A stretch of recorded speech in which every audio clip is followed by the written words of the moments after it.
अंदर आप सबने नाम सुना है, कौन है? सुशीला भील, सुशीला मीणा शायद है ना, सुशीला मीणा। ये आदिवासी बाला, ये प्रतिभाएं अब इस धरती से प्रकट हो रही है।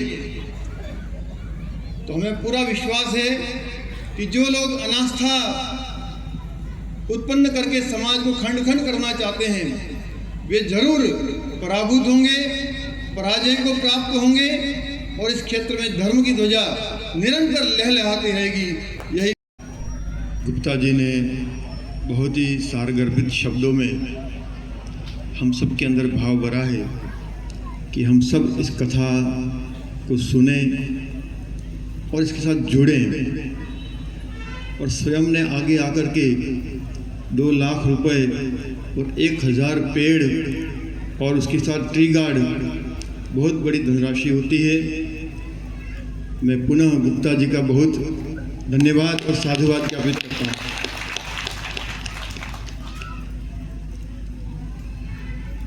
एक भजन था,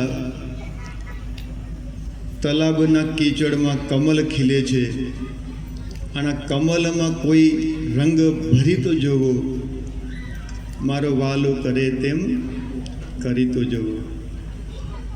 निश्चित ही इस मोरन नदी के अंदर, उस कीचड़ के अंदर, कंकड़ के अंदर, कांटों के अंदर हमारे बागड़ का एक कमल खिला है और हम सबको जागृत कर रहा है कि कमल में ही लक्ष्मी आएगी, कमल में ही लक्ष्मी का वास है।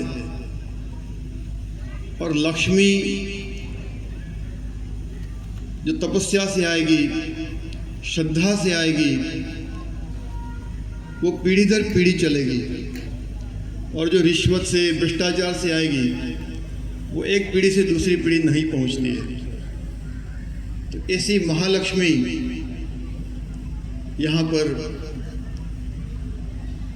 क्या नाम दिया है अपने संस्था का इसका? हाँ, रिवर फ्रंट, मोरन नदी का रिवर फ्रंट। निश्चित ही अपने आप में कि ये अभूतपूर्व कार्य है जो हमारे कल को सुरक्षित करेगा। जल है तो कल है, जल है तो जीवन है, जल हमारा मूल है और जल बिन सब सुन है। इसलिए हर साधक को, श्रद्धालु को अपनी अपनी क्षमता के अनुरूप इसमें दान दे करके इस मिशन को, इस अभियान को, इस आंदोलन को, उसको पूर्णता प्रदान करने में हम सहयोग करें। ईश्वर की कृपा होती है तभी ऐसी सोच आती है, ऐसे विचार आते हैं और विचार के साथ कार्य में लगने वाले लोग आ जाते हैं। आज परम श्रद्धेय नंदलाल जी दीक्षित, आज दादा नाथुराम जी बंगड़, डॉक्टर रविंद्र डी पंड्या, उस परंपरा में खड़गदा की धरती ने ये जो कमल दिया है हमारे समाज को, हमारे क्षेत्र को, और उसका रंग, उसकी सुगंध, उसकी सुवास आज चारों दिशाओं में फैल रही है, महक रही है।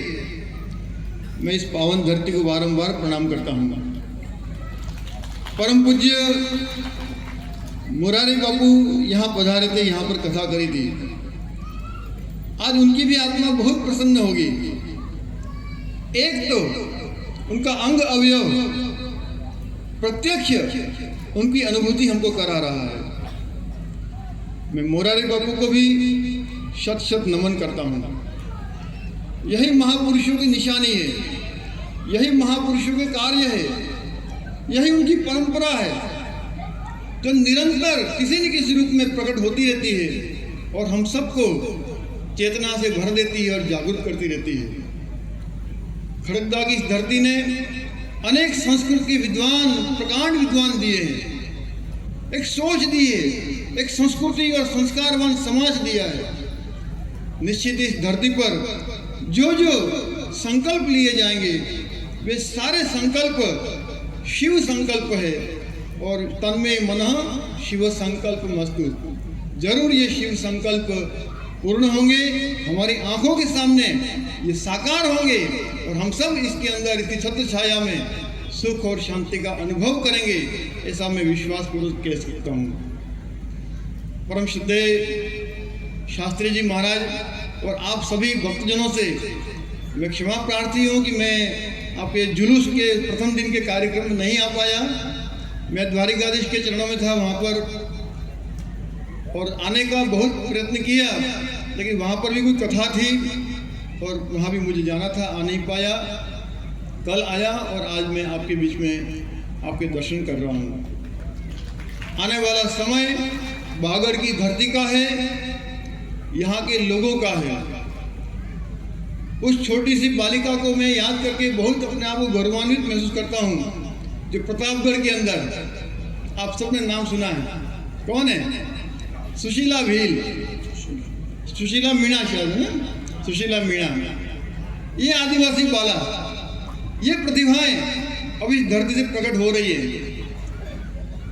तो हमें पूरा विश्वास है कि जो लोग अनास्था उत्पन्न करके समाज को खंड खंड करना चाहते हैं, वे जरूर पराभूत होंगे, पराजय को प्राप्त होंगे और इस क्षेत्र में धर्म की ध्वजा निरंतर लहलहाती रहेगी। यही मैं इस पावन धरती पर कहूँगा। भगवान क्षेत्रपाल दादा के चरणों में प्रणाम करता हूँ, माँ भगवती गंगा मोरन के चरणों में प्रणाम करता हूँ और इस व्यासपीठ को प्रणाम करके शुभकामनाएं देता हूँ कि हम सब अपनी अपनी क्षमता सामर्थ्य के अनुसार समय और शक्ति का दान करें। निश्चित ही हमारा बागड़ क्षेत्र आने वाले समय में और अधिक ऊंचाइयां ग्रहण करेगा। धन्यवाद। जय श्री राम।